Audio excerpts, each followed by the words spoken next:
Hello, my dear students. Here I am back with my next video on the chapter The Making of National Movement from 1870s to 1947 of Class 8th History NCRT. In this video, I will be explaining you the initial stages of the national movement that was the struggle for independence. So let's start with the topic emergence of feeling of nationalism among Indians.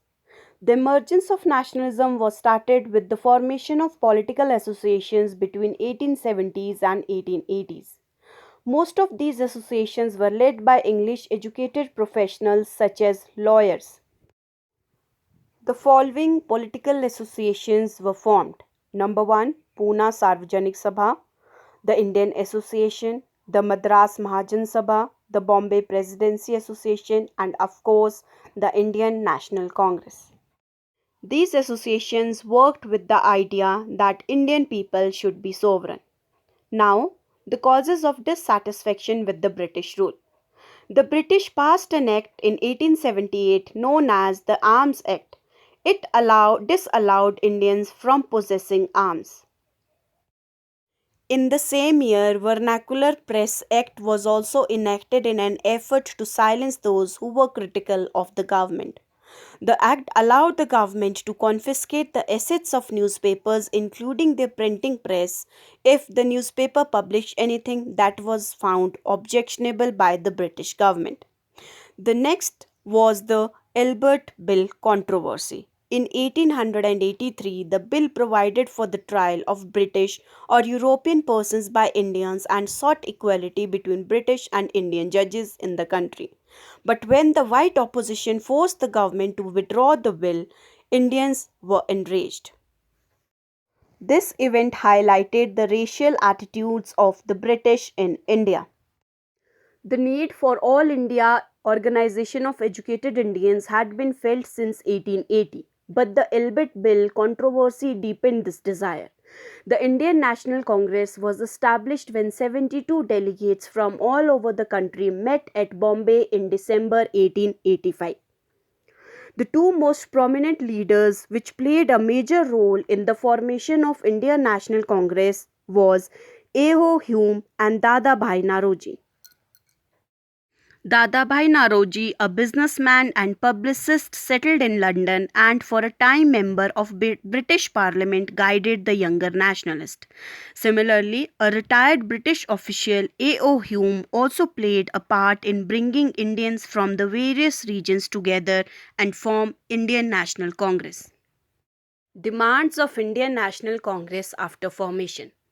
The administrative demands of ENC include legislative councils to be made more representative, given more power, and introduced in the provinces where none existed. INC demanded that Indians be placed in high position in the government offices. For this purpose, it called for civil service examinations to be held in India and not just in London. Other demands included separation of judiciary from executive, the repeal of Arms Act, the freedom of speech and expression. The economic demands of INC included reduction in revenue, cut in military expenditure and more funds for irrigation.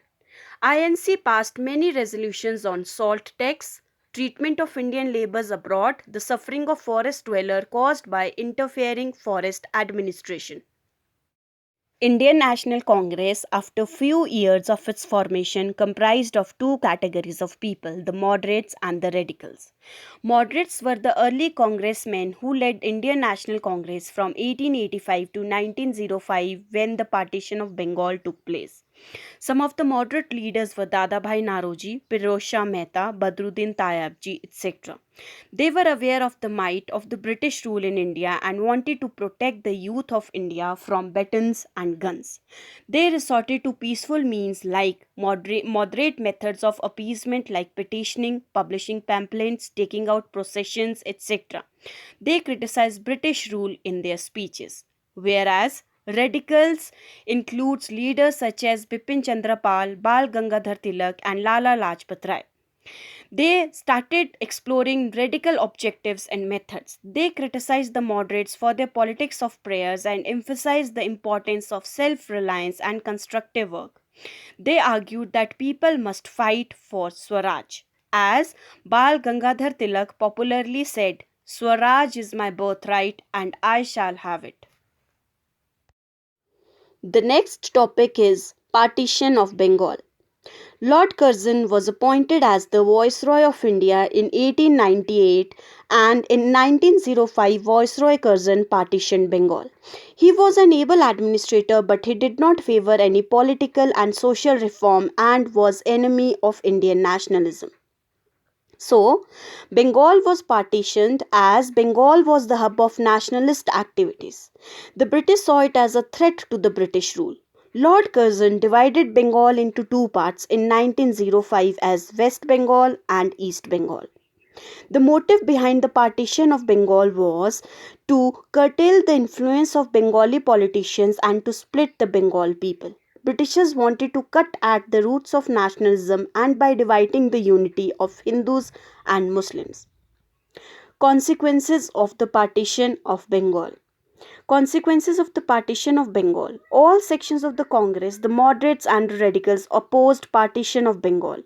Large public meetings and demonstrations were organized. Novel methods of mass protest developed. The struggle that unfolded came to be known as the Swadeshi movement. The Swadeshi movement sought to oppose British rule and encourage the ideas of self-help, Swadeshi enterprise, national education and use of Indian languages. To fight for Swaraj, the radicals advocated mass mobilization and boycott of British institutions and goods. Next year, after the partition of Bengal and the Swadeshi movement, Muslim League was formed and it had its own demands. All India Muslim League was formed in 1906. It was formed by Muslim landlords and Nawabs. It supported the partition and demanded for separate electorate for Muslims. Meanwhile, in 1907, Congress split and again reunited in 1915. Next year, the Congress and the Muslim League signed the historic Lucknow Pact and decided to work together for representative government in the country. So, dear students, with this, we have come to an end to this video.